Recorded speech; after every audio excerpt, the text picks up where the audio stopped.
was wearing a blazer when I got home from the hospital. Not scrubs, not sweatpants, not the worn-out Portland Trail Blazers hoodie he lived in on weekends. A blazer, the kind he saved for client dinners and quarterly reviews. He had his keys in his hand, and he smelled like cologne, and I was standing in the doorway of our apartment, holding our 8-day-old daughter in a car seat, and my overnight bag was digging into my shoulder, and I had 14 stitches from my C-section, and he looked at me and said, "Oh, good. You're back. Not, let me take her. Not, how are you feeling? Just, you're back." Like I'd been out running errands. "Where are you going?" I asked. He checked his watch. "My brother's birthday thing." "You knew about this." I did know about it. I had known about it 6 weeks ago, when he told me. And I had assumed. I don't know. I had assumed that when the plan was made, we didn't yet know that our daughter would arrive 10 days early. That I would spend 3 extra days in the hospital after a surgery I hadn't planned for. That I would be sent home with a folder full of wound care instructions and a prescription for pain medication I hadn't filled yet because I hadn't been home. Adrian. I said his name the way you say it when you're trying not to say everything else. "She's 8 days old. I just got discharged 2 hours ago." I know. He was already moving toward the door. "But it's Tyler's 40th. I already told them I'd come. It's just dinner." Just dinner. I looked down at our daughter, who was making the small piglet sounds she made when she was starting to wake up, and I thought about the drive home from the hospital.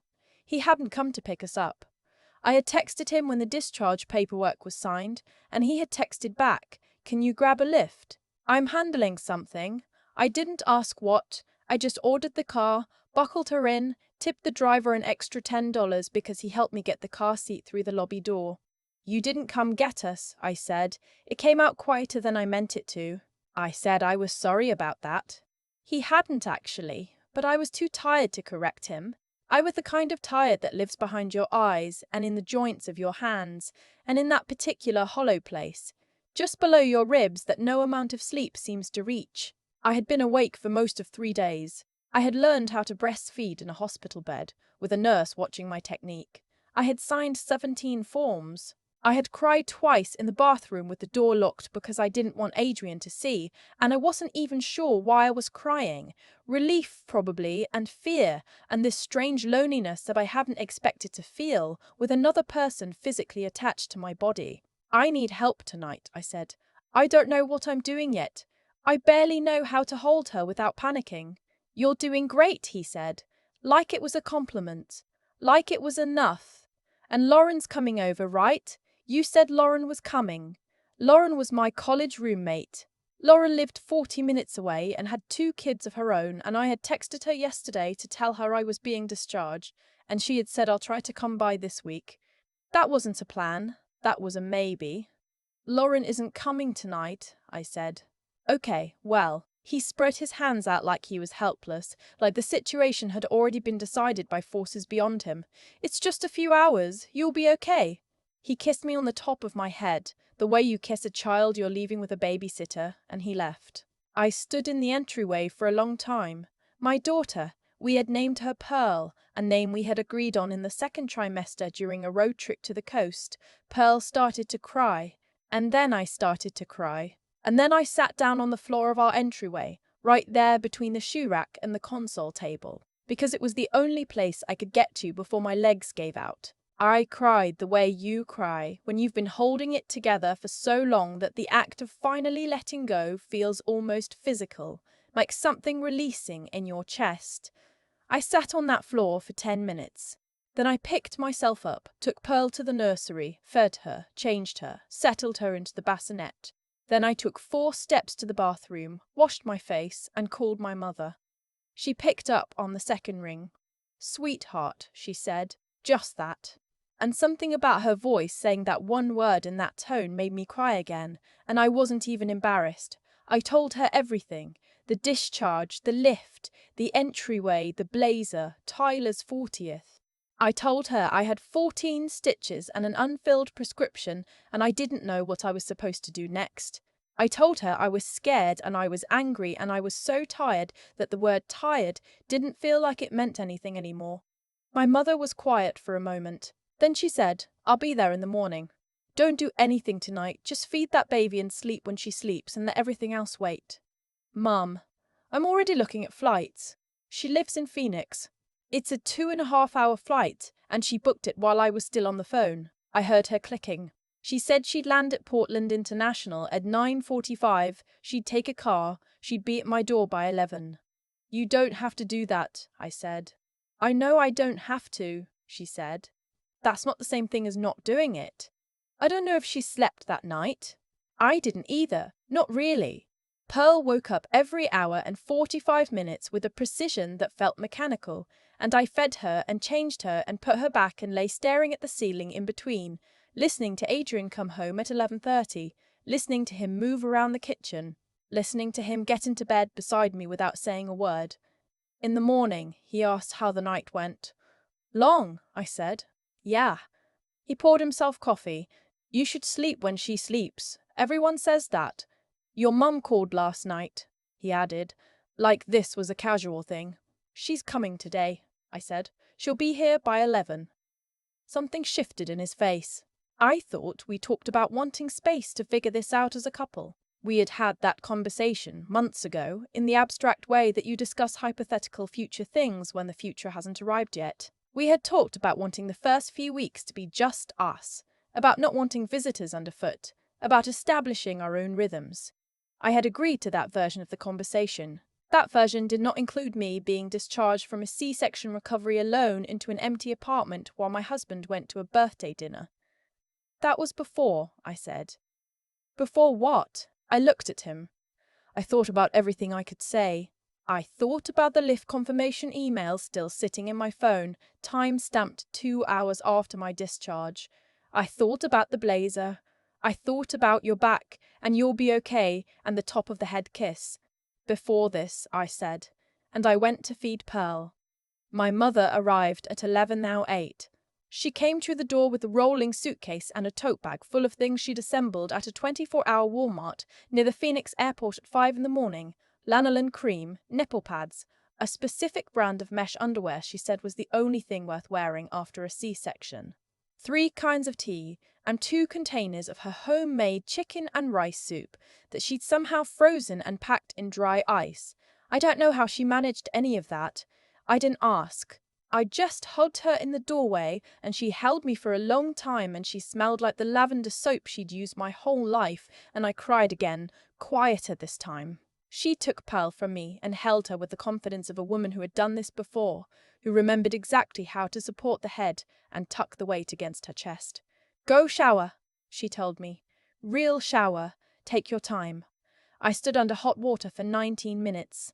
I know because when I came out I checked my phone and it had been 19 minutes and it was the longest uninterrupted stretch I'd had to myself in 8 days.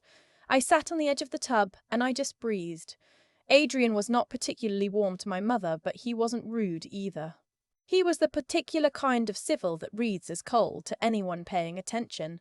He thanked her for coming, said it was good timing, mentioned that he'd been worried about leaving me alone so soon. I watched my mother register all of it without changing her expression. She had raised 3 daughters. She knew exactly what she was looking at. The second day she was there, she asked to take a walk with me. Pearl was asleep. Adrian was working from home in his office, and my mother and I walked around the block twice in the grey Portland afternoon, me moving slowly because of the stitches, her matching my pace. Tell me about the last 6 months, she said. So I did. I told her about the baby shower he forgot to help me address invitations for, until the night before I planned to mail them. I told her about the birthing class we signed up for, that he skipped 3 of the 4 sessions because of work things, always work things. I told her about the night at 34 weeks when I cried in the kitchen because I was scared and exhausted, and he had been on his phone the whole conversation, not really listening, and eventually I just stopped talking to see how long it took him to notice. It took 6 minutes. I told her about driving myself to a prenatal appointment in my 8th month because he forgot. My mother walked quietly beside me. She didn't interrupt. When I finished, she said, "How long have you known?" Known what? She looked at me. A while, I said. And do you know what you want to do? I didn't answer right away. We turned the corner and started back toward the apartment, and I watched my breath make small clouds in the cold air. I know what I don't want, I said. I don't want Pearl to grow up watching me settle. My mother nodded once, like I had confirmed something she'd already decided. That night she called my uncle. Not to gossip, not to vent. My mother is not a woman who does either of those things. She called him because he is a family law attorney who has been practicing in Oregon for 22 years, and because she had apparently already looked up what I would need to know. I wasn't in the room for that call. I found out afterward. What I do know is that the next morning my mother sat down with me at the kitchen table while Adrian was at the gym, and she laid it out in plain terms. Here's what he said, she told me. Oregon is a no-fault state. You don't need a reason other than irreconcilable differences. You have documentation of your separate financial contributions, your income, your savings, the down payment on the apartment that came from your account before the marriage.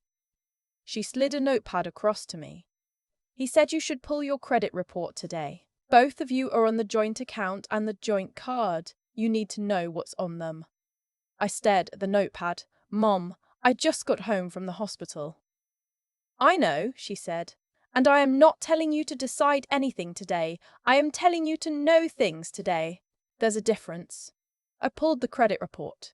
Everything looked normal, nothing alarming, but I saw the pattern of it, the way our finances had blurred together in 3 years of marriage in ways I hadn't fully tracked. The joint card had a balance I hadn't known about. A few $1,000s in charges I didn't recognize from the last 2 months. Not catastrophic, but I hadn't known. I called my uncle myself that afternoon while Pearl slept and my mother made soup. He was warm and specific and didn't talk to me like I was fragile. He told me that my strongest immediate step was to open a separate account in my name only, transfer my direct deposit, and document my separate property. The laptop, the car I'd had since before we married, the furniture that had come from my old place. He said none of this committed me to anything. It was just information in my hands instead of not in my hands. He also said, I want you to know you don't have to do this alone. Your mother already told me she's staying as long as you need. And if you decide to move forward, I'll refer you to someone excellent in Portland. Adrian came home from the gym and made coffee and asked if we wanted anything from the farmer's market, and I said no thank you, and I watched him move around our kitchen like everything was ordinary. That night after he went to bed, I opened a new account at the credit union 2 blocks from our apartment. I did it on my phone in the nursery while Pearl slept in her bassinet, her tiny chest rising and falling in the blue light from the nightlight, and I sat there listening to her breathe and thought about the version of my life where I didn't make that call from the entryway floor, where I just absorbed it, where I decided it wasn't worth the disruption. I thought about Pearl watching me make that choice. I opened the account. 3 weeks later, after my mother had been there long enough to help me feel steadier on my feet, after I had met once with the Portland attorney my uncle referred me to, after I had quietly and carefully separated what was mine from what was ours, I told Adrian I wanted to talk. He sat down at the kitchen table looking like he expected something manageable. A conversation about schedules, maybe. Help around the house, a list of things I needed him to do differently. I told him I wanted a divorce. He was quiet for a long time. Then he said, because of the birthday dinner. No, I said, and I meant it. Not because of one night. Because of what that night made me finally say out loud. He tried, in the way people try when they realize something is actually happening. He said he'd been stressed, that the transition to parenthood had been harder than expected, that he knew he'd dropped the ball in some ways, but he wanted to do better. He said we could go to counseling.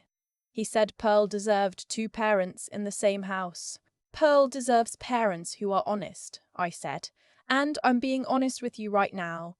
He called his brother that night. He called his mother. I heard pieces of conversations through the wall, and I sat in the nursery with Pearl, and I felt not triumphant, not relieved exactly, but settled. Like I'd finally located solid ground after weeks of standing on something that shifted under every step. The legal process was not fast and it was not clean, because they never are. My attorney was a woman named Harriet, who wore reading glasses on a beaded chain, and had been doing this for 30 years and did not let anything rattle her. She was methodical and clear-eyed, and she made me feel like I was being handled with competence and care at the same time. The apartment had been purchased with my down payment, and my name was the primary on the mortgage, which mattered. The joint accounts were divided. Adrian got his own attorney, and there was a month of negotiations about what was whose, and I won't pretend any of it was comfortable. But there was a morning in October, 4 months after Pearl was born, when I was sitting at the kitchen table in the apartment that was now entirely mine, and she was in the bouncy seat making faces at the mobile above her head. And there was sun coming through the east window and coffee in my mug, and my mother on the phone telling me she was planning to come back for Thanksgiving. And I thought, this is solid. This is real. This is what I chose, and I chose it. Pearl is 18 months old now. She has 4 teeth and an opinion about everything, and she has started doing this thing where she waves both hands when she's excited, which she got from my mother, who does the same thing. I watch her do it, and I feel something that doesn't have a clean name. Grateful and tired and proud, and so fiercely certain that the floor of that entryway was the right place to hit bottom because it was the place I finally called.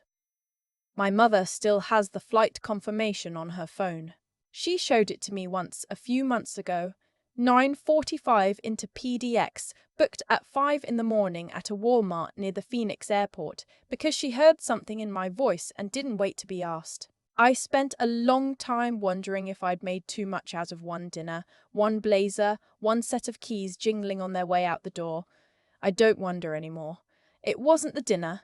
It was everything the dinner confirmed about what I had been quietly, carefully not letting myself see. I see clearly now, and every morning when Pearl waves both of her hands at something ordinary and delightful, a dog through the window, the sound of the coffee maker, my face when I walk into her room, I think, yes, this is exactly right.